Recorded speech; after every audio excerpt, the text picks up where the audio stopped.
diamond from within. BFF, we rise above.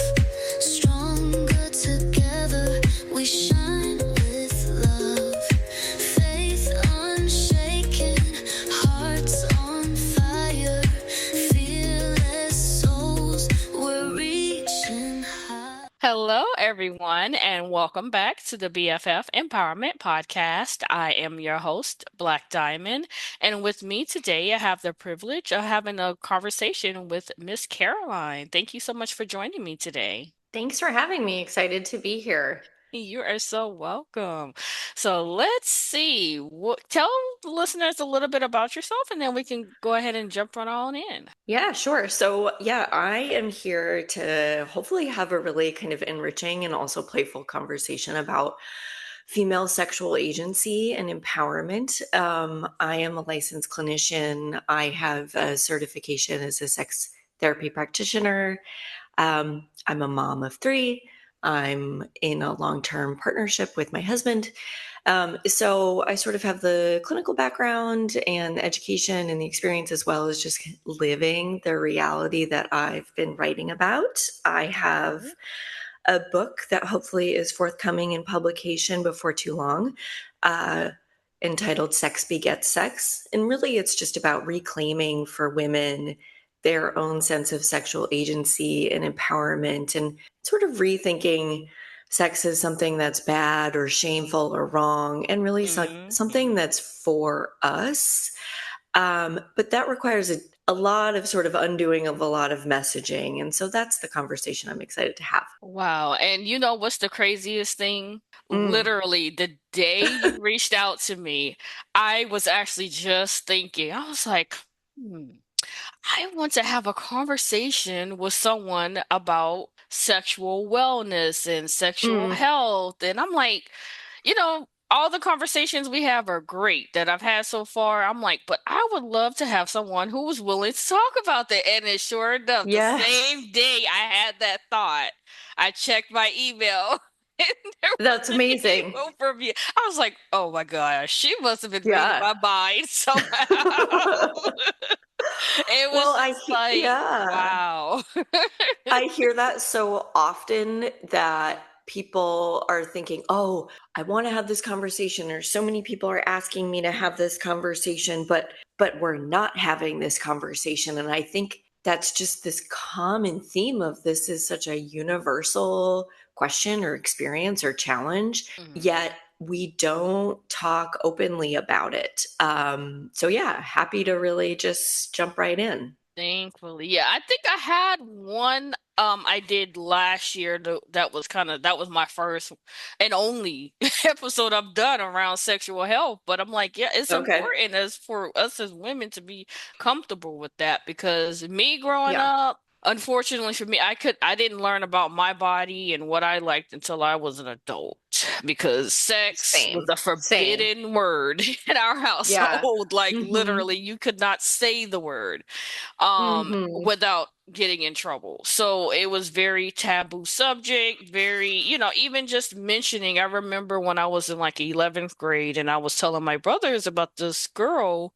who was pregnant, but she had been, sexually assaulted. She was, I think, like 11 or 12 or something. And, I was telling my brothers about it, and my mom overheard me having that conversation with them, and she got so upset. And I'm like, I wasn't like talking about it like that, talking about it. I was just saying, there's someone in my class who, and it was just like, yeah, that was never talked about with us. And when it came to the birds and the bees, I knew about, menstrual health, menstrual cycles, and that was it. Yeah. When it came to the birds and the bees talk, we didn't have that. She showed us a book when I was about 12 of sexually transmitted diseases and what your genitals would look like if you got a disease, and that was it. That was basically our conversation. Right. Like, okay, well, you don't want this to look like you Like keep a your scare legs tactic. closed. Yeah. And I mean, it worked, but it wasn't like, it wasn't the conversation I needed to have. No, and the exactly, and I think that is what you just said is just a really common experience for so many women and so many girls that really, I mean, I think of it in multiple layers of sort of like the basic necessities and in terms of so not only did was there not sort of opportunity to talk about sex from just a safety perspective, right? So you were telling this Mhm. story about someone who was assaulted. So there's basics of sex around consent Mhm. and safety, and then there's whole other layers. So most people aren't even getting that, which is really scary. We're setting up girls and women to be really unsafe in the world. Then there's the whole additional layer of anything around female pleasure, which Mhm. I have yet to meet. Gosh, let me think about it. I really have yet to meet somebody who grew up having that conversation about being empowered to think of themselves and not just have sex be this performative thing for someone else or an obligation. And I think Yeah. I didn't grow up in an environment where sex was taboo, but I didn't learn it. I didn't know about it. And the sex education that I had in school was exceptionally lacking. And so Mhm. it was certainly not until I was an adult making decisions and making mistakes and trying things and until I began to really learn and I had to really do that on my own and I had to seek it on my own. And I think um, lots of folks just, again, don't learn it all and they aren't given that information. And that can be really explicit and subliminal messages telling us that sex is bad and sex is wrong Yes. and sex is shameful. And I think that that's doing such a disservice to women and to everyone. I mean, it negatively impacts people who identify as male too. So it's not just women, it's everybody. And I think we need to remember that. Yes, because for me, and then it was like not only the fact that sex was a taboo subject, a lot of it, I think it was because of my mom's own choices, because she became, sexually active very young. Uh huh. So I guess in a way she was trying to She was prevent probably me trying to from protect becoming the you. same way, but then the way she just Yeah. went about it, it was just, and it actually had the opposite effect. So I have Mm, sisters. Um, and it was like because I grew up in a very abusive household as well. So a mm. lot of it was my mom was, I guess, projecting her life and her decisions and her choices on me. Uh-huh. But it actually had the opposite effect. My sisters are the ones who became sexually active around the I same see. age that she did. Hmm. And it was just, and I was the older sister. So Right. yeah, what she was doing, it taught me, yeah, to keep my legs closed, but they did the complete opposite for them. It encouraged Well, I think them to, yeah, want to go out there. yeah. Yeah, I feel for you in those experiences and think it's really beautiful that you can share them because it's a reminder, I think, to parents that when we don't talk about something, kids learn that it's wrong and it's bad, and they also don't learn how to do things safely. Hmm. And kids are going to be kids and they're going to go through puberty and you're going to explore and sex is going to happen. And so it's sort of this argument like in schools where, oh gosh, well, if we teach kids how to use condoms and they're just automatically going to have all this teenage sex. It's not true. They're going to have the same amount of sex as they were going to have before. They're just going to have more safe sex. And I think Hmm. that's what we want to encourage and understand. And so, I think it's really beautiful that your mom wanted better for you and your sisters, but just it sounds like the approach didn't quite land, right? I think it sounds like her intentions were really great, but it was probably really scary for her to even have those conversations with you all. So she kind of just locked it up. And unfortunately, sometimes that can have that opposite impact. If my mom wasn't who she was, I would say yes.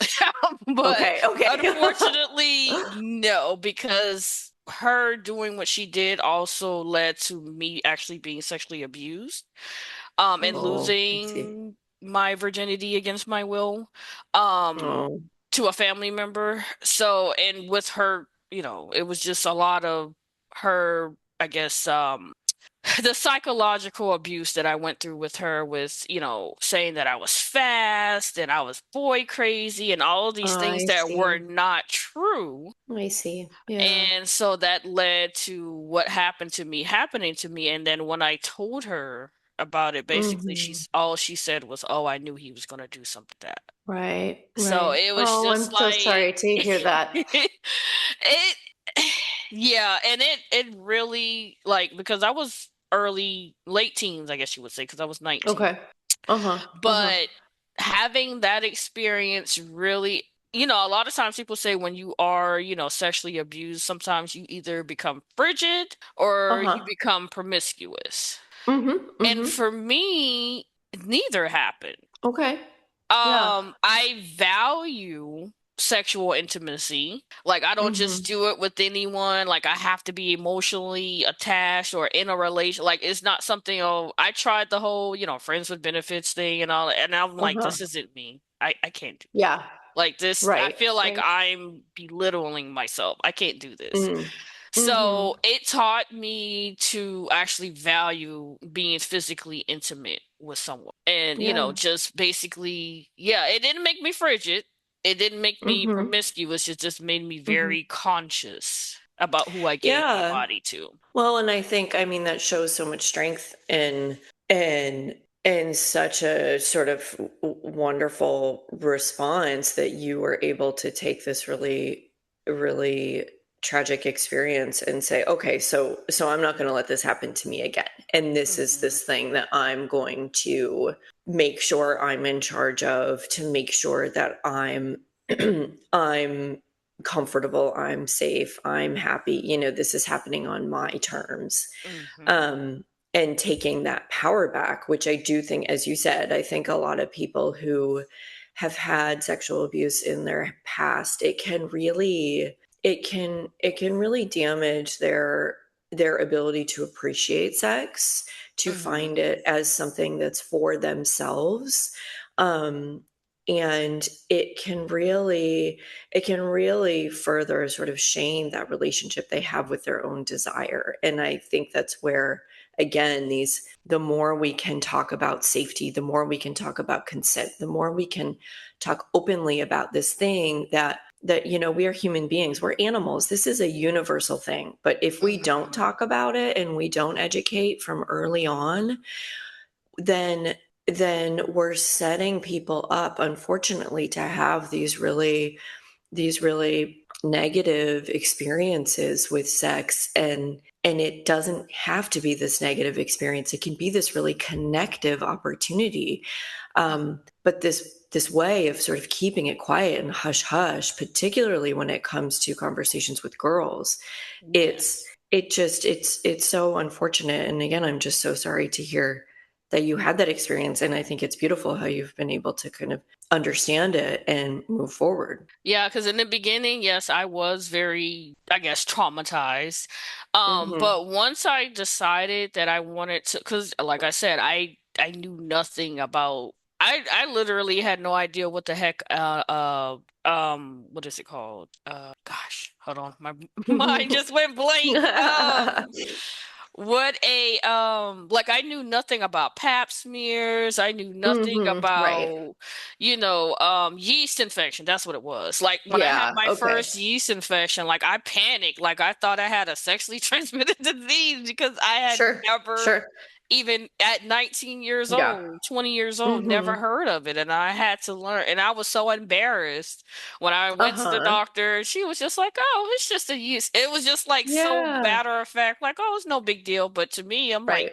I should have known this. Like, Yes. and like, from Yes. that day Yeah. on, I was like, you know what? I am never going to find myself in a situation where I don't know what's going on with my body. Yeah. And I Yeah. started researching and started reading different books and, just on sexual health and Hmm. intimacy and learning what is good and what's not good. And that's how I It's amazing. basically taught myself. Right. I mean, it's amazing. And I think, yeah, again, so many women are sort of are forced to do that as well, is just to like teach ourselves, and going through that experience of not knowing what's happening. I mean, also great that you had a doctor that was like, yeah, this is normal. This happens sometimes. You didn't do anything wrong. You didn't do anything bad. But we're not taught basic hygiene. We're not taught basic anatomy. I mean, gosh, I feel like I didn't really understand my full anatomy until I was having children of my own. And I was going through scans and going through appointments where I really fully began to understand what was happening. And and there is just such a lack of such a lack of discussion, and I think when we think about, if you just the anatomy piece, thinking about a vagina and a penis and a uterus and fallopian tubes and these and breasts and nipples and these pieces, they're just pieces of our body, right? They are pieces, like you have eyes, you have ears, you have feet, you have bones, you have all of these pieces. And we start, when kids are really young, by using, okay, so they learn that this is your finger and this is your toe, but they don't learn that this is your penis. They Nope. learn some Pocketbook they and they learn your some wiggle worm and alternative, exactly, some alternative word that immediately out of the gate, when children are as young as 2 and 3 learning language, they are learning that there's something inherently taboo and bad about those body parts as compared to the other body parts. And that conversation, and I think people say, oh, well, it's private. The conversation between I think people are conflating private with wrong. And we need to disentangle that. Private, when it comes to sexual behavior and learning your body and sexual desire, that is one thing. And we should talk about how those intimate moments are private. But that doesn't mean that that body part is bad. And I think that we message that really incorrectly so young. And that is just one of the many things we do to sort of indoctrinate people to understand that there is something wrong. And again, I think indoctrinate women more so than men. Yeah, I've already started having that conversation with my son, and he's 7. Like, I've Right. already, Yeah. I'm teaching him, because I want him to know the proper wording, because if Yeah. and that's how a lot of times when young kids are being abused, it gets overlooked, or because they're Yes. using Yeah. Right. the kids don't know how to name their proper parts. So they're Yeah. saying, somebody touched my pocket. Like, your what? Hmm. Your pocketbook. Like, that's, Right. instead of using, Right. the right terminology. So it allows abuse to happen to them because they don't know how to vocalize the proper Hmm. area to let someone know that something is being done. That's not. Exactly. Exactly. All of that's so important. I mean, we have children. We started those conversations very young. And even just, I think the precursor to conversations about safe sex happen when kids are 2 and 3 and 4 and 5, when it comes to play. And so some of the language we use with our kids often and have from when they were very young is, if they're, Legos or dolls, whatever they might be playing, and then somebody gets upset or they stop taking turns and it ends in tears, and my husband and I would say, okay, it's clear the game is not working, somebody's not happy, you need to talk with one another, you need to make sure the game is working for everyone. And that's the baseline for consent. So we know, my husband and I know, okay, yeah, we're talking about Legos and we don't want our kids to have a fit because that's annoying, but we also know that that's laying the foundation for healthy, safe sex later down the road, because sex at its sort of most fun and silly and great is just, it is a game that adults play, and it should be a fun game that everybody agrees to the terms of the game. And we need to make sure that everybody's on board. And if the game is not working for everybody or for one party, then it's not working for anybody. And that's those sort of pieces of consent that, I think a lot of parents are like, oh, we don't have the conversation about sex until they're 17 and birds and the bees. And I think, oh, geez, that's way too late. Way too late. Yes. Yeah. Hmm. Way, way. Like, even I had a situation where I was with someone and we were doing a blended family. And my son being an only child and coming together with 2 little girls, he was Hmm. playing and, Hmm. inappropriate touching. And so we had to teach him and tell them both, all of them that, you guys are brother and sister. You cannot Uh-huh. be touching, in that area because it was, and I used to always tell, my partner that too, like he would like smack my butt or something in front of the Mm. kids, and then they Mm-hmm. would start doing the same thing from watching him. Okay. And I'm Mm-hmm. like, it's great to show affection. We want the kids to see, a Mm-hmm. loving affection, but you have to be careful about what you're showing them. Because if my son goes to school and smacks somebody on the butt because he sees you do Mm-hmm. that to me at home, he's going to get in Mm-hmm. trouble. That's not going to be considered, oh, well, my stepdad does it to my mom. Mm-hmm. And I would Right. have to, Right. so it was just like, it's okay. We want to teach them, good intimate and what's good intimacy and things like that, but you need to be careful Mm-hmm. about what you're doing in front of them as Yeah, I well. think that's great. And just the more conversation, the better. I think some parents are afraid that they're going to screw it up. And so they default to saying nothing at all. And I think every parent is going to screw up a lot. So, so that's one thing. Um, Yes. and also, it's just about, trying and entering these conversations with curiosity and saying, hey, yeah, I think that's great. Like your stepdad and I, we love each other, and we're so happy we get to model for you this example of adults that are good caregivers and good partners and good sort of roommates in the household in terms of chores and things, and we're also affectionate and we love each other and we're happy to model that. And we also want you to know that some of the way we might kiss or the way we might touch, those are adult behaviors. And do you have any questions about that? Like, have you seen us do anything that you wonder what's going on and why is mommy doing that? Like, let's Hmm. talk about it. Let's have that conversation. Let's also have that conversation about why you wouldn't do that with a friend and why you wouldn't do Hmm. that at school, and how our age differences matter and all that sort of stuff.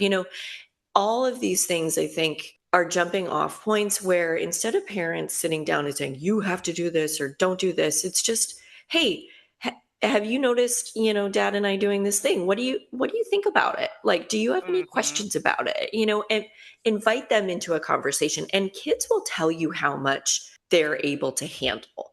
I think kids are Yes. also smart. So the conversation you have with the kid at 15 is different than the kid you have at 10, and they'll sort of tell you when they're like, okay, I'm done now. Like, that was Exactly, as because far I as I remember can we take would it. ask, my son, like, what do you think it means when you see us kiss? He was like, you guys are kissing all the time. like, I'm like, what do you think that means? He was like, that you love each other. Hmm. So it was just Yeah, like, you're like, great, okay, yeah. and I would be the one to always have to tell him because I'm like, yeah, you have. I was like, not that we're trying to hide our affection, but you just don't want to do too much of that in front of them because of especially with my son, he's also autistic, so he Mm. picks up behaviors and he Mhm. copies what he sees. Mhm.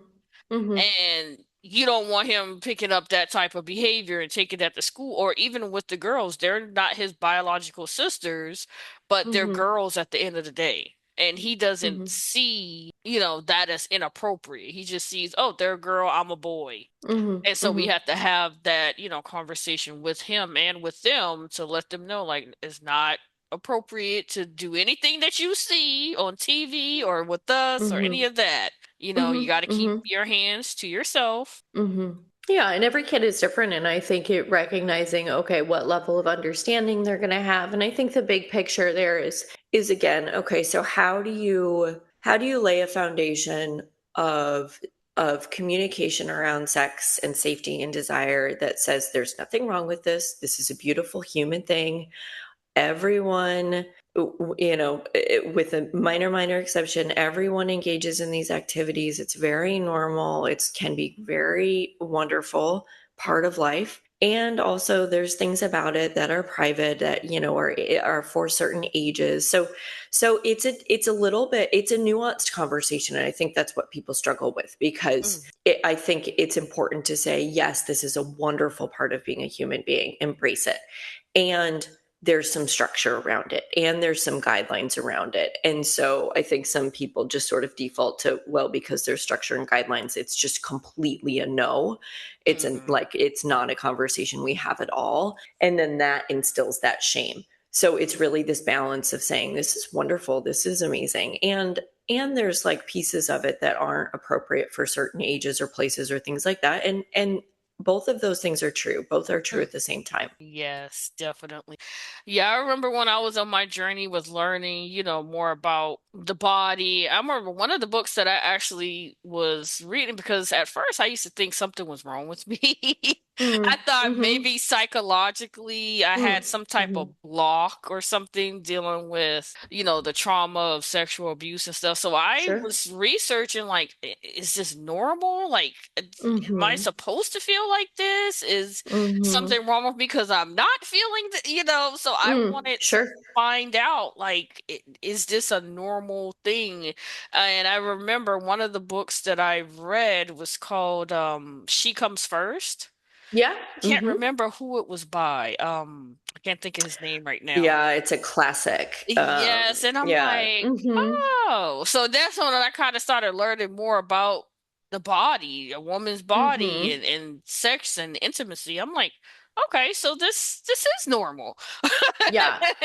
Yes, it is. Well, yeah, and it's Ian Kerner. I was just reminded he's a really excellent researcher, and I think that just that you're is this normal? Gosh, I mean, how I wonder how many Google searches have started with is this normal? And because there's such a wide variety of interests and desires and um questions and confusion and pain and challenges. I mean there's such a kaleidoscope of things happening in people's sex. So it's really also this interesting thing where it's a really universal behavior and it's also extremely individual.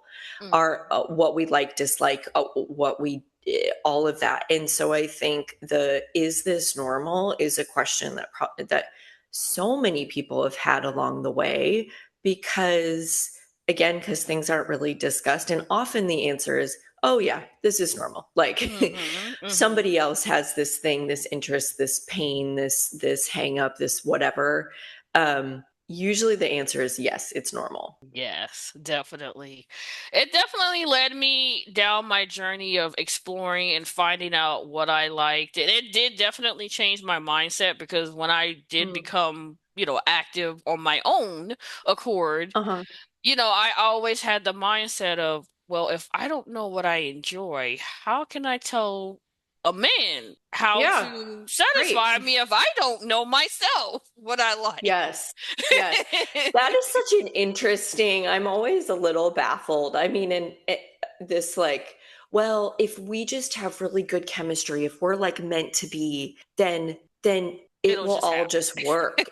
And I just think, oh gosh, like what other areas of our life do we behave that way? I mean, we go on a date and we say, yeah, I like spicy food or I don't like spicy food. I mean, we don't expect the person to automatically be like, I bet she really likes spicy food. I mean, it's silly. And so I think yes, the being able to communicate, know yourself, and then Mhm. feel safe and vulnerable enough with another person to say, hey, this is what I like to do. This is the type of touch, the type of pressure, the type of speed, whatever the case may be, and feel empowered in that and not feel like you're too pushy. I think a lot of Yes. women are completely set up to sort of be people pleasers, and so anytime they assert, do this, not that, they feel like they're being too much and too pushy, and so then they don't say anything. Oh yeah, definitely. Yeah, I learned how to speak up because I was like, well, I mean, you as a woman has to know, what pleases you. So that led me Yeah, into like being able to see, investigate toys and oils and great. different things. I Mm-hmm. remember in my Yeah. first relationship when I even brought up the word toy, and he was just like, he just got offended. Like, what do you need Right, a toy for? Are right. you gay? And I'm just like, no, I just want Oh, to, yeah, try different things, And yeah. it did not go very well. So then I was like, okay, well, maybe there's something wrong with it. Maybe Oh, I'm goodness. weird, or maybe this is not but No. once I left that relationship, because that was an abusive relationship, well, Mm-hmm. once I, started my healing journey and started working on myself and started learning and reading, I'm like, you know what? What I desire is not weird. It's just something wrong with It's him. not. Exactly. It's not great. Yes. And I think there are certainly men out there, and again, I'll attribute this not because people are bad, but because we've had poor or misinformation, is that, yeah, there can be, if a woman wants to bring toys or lube or some other things into the bedroom, then this it's sort of this ego hit on the man. And Mhm. there can be all of this, shame spiral. Um, that he may experience, again, if you're in this heterosexual dynamic. And that's just, some of that is, again, lack of education, misinformation. I also think there's this big fallacy that sex is always penetration, and Mhm. that's a problem. There is just this complete, and that's a very male centered, male pleasure centered idea of what sex is, which is, penis in vagina to the male climax, and then Yes. anything else is an afterthought. And I think that that is just completely incorrect and deprioritizes women's pleasure to an extent where sometimes it's not even part of sex at all for women. And what a shame, Mhm. because the vast majority of women do not have orgasm from penetrative sex. And that's something that we need to be empowered to go back, saying, are you normal? Yeah, that's normal. It's not, it's abnormal to be the woman that has an orgasm from penetrative sex. It's normal for women to have orgasms through other ways. Um, and so that needs to be part of your sexual, like, rhythm and practice. Yes. Yeah, I definitely enjoyed like going to the different stores. I would always be ordering stuff, like just, Cool. That's great. Just curious, just to explore. see what's what. And I've read a lot of books and, got into erotica and different, just Mm-hmm. things to spice Mm-hmm. up, relations. And that was the only person I had ever been with Mm. that had an issue with that. Like moving forward, any relationship I had after that, like if they found out that, it was like, oh yeah, what you got Great. anything in there for me? Like what's and so That's a I was better just response. like, oh okay, so you are all right, this will work. Cool. That's a much better response. That's nice and affirming. Yeah, that's great. So I was just like, okay, so no, there's nothing wrong. It's just, yeah. I mean, some people it's their cup of tea and some it's not. It's just, yeah. Mhm, mhm, mhm. But I think when you're in a relationship, it's interesting because we should know ourselves and what we like, and then if you're in a relationship, then you're bringing in this whole other person who has their own Mhm. interests and their own likes, and what you're trying to do is align them. And I think, Exactly. again, couples sort of feel like, oh well, if we're in love, it should just work. And if you really break it down, you've got two individual people's education around sex, understanding, shame, physical, biological, hormonal, all the functional components, different libidos, all of that. And to think that it's just going to be, fireworks when you never talk about it is really just a sad setup. And if couples talk about it more and say, okay, great, like, you're into this, I'm into this, I don't like this, I don't like that, then you're going to find your way into a groove where you're both getting your needs met, where you're both Mhm. having a good time, and you can find your own sexual way in this new dynamic. But you've got to talk about it. Definitely do. Hmm. Hmm. Wow. So with your book that you have coming up, Yeah. is Hmm. it what type of book is it? Is it like a nonfiction, a Yeah. self-help? What type of Yeah. So great question. So it's a nonfiction, which, and as you just said, so there's sort of two components. And I was trying to find this sweet spot. So there's a lot of nonfiction sex books out there that are very how to, that to me feel really I don't know, they're not that fun to read. They're very like clinical. They feel Mm. like a manual that you're reading or something. And so this is meant to be a nice conversation. So there is part how to. I do talk about frequency. I talk about responsive versus spontaneous desire. I talk about building rituals and rhythms with your partner, communication, defining success in your own relationship on your own terms, all of that. But there's also a sort of narrative memoir part of it, which is, I share quite a bit about my own life, my own upbringing in a religious household, my own sexual experiences, from the good, the bad, the like ridiculous, all of it, to really, I think it's important to be authentic. And I think that my hope is that the reader feels like it's just a conversation with a girlfriend, because I do open up Yes. about, the first time I had sex postpartum and the first blowjob. I'm sharing these things not necessarily to be salacious, but to say, hey, this is we all have these stories, but we don't talk Mm-hmm. about them. So I'm going to talk about them, and then I'm going to give you some tools. Yes. And so that's what I hope it, goes to a bunch of book clubs and girls can get together and have those chats and then go home to their partners and open up the conversation and try to build that desire back into their relationship. Exactly. Yeah, that's how I kind of felt when I wrote my first erotic book, because I used to Mm-hmm. do like erotica poetry.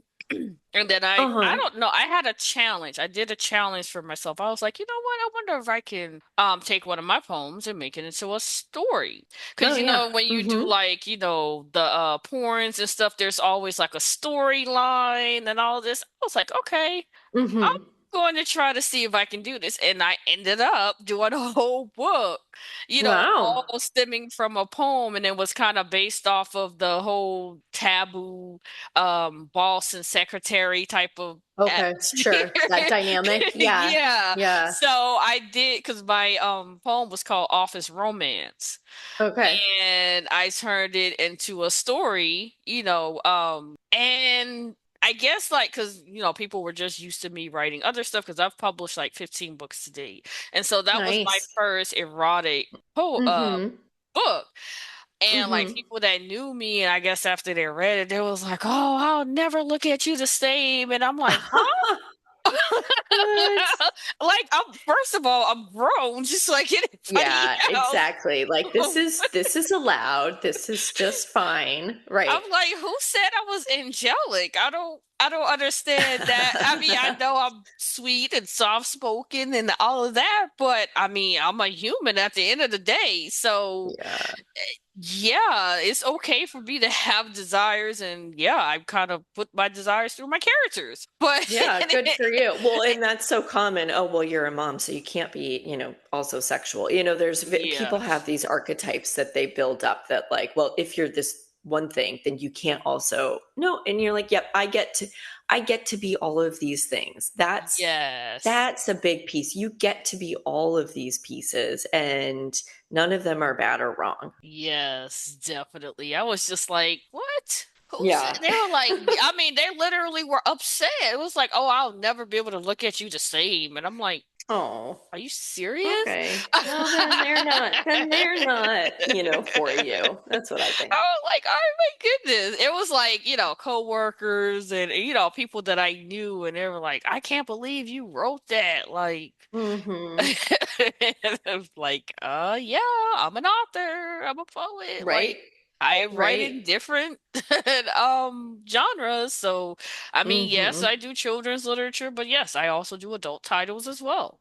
But Yeah. it was like very free and liberating for me to actually Yeah. write that, because I don't know, it's just I put a lot, I noticed, even when I write stories, but like I put a lot of my own, I guess you would say, experiences in the books, and a lot of the Mm-hmm. characters kind of, are people or have some characteristics of people that I know, but it was just like different to actually see something that I've written, that was so heavily sexualized because yeah, that Yeah. wasn't a normal thing for me and it kind of helped me to step outside of my comfort zone. Yeah, I think that's a beautiful vehicle to explore and to again be empowered and say, yeah, I can do all of these things. I have all of these pieces inside of me. Definitely. Wow.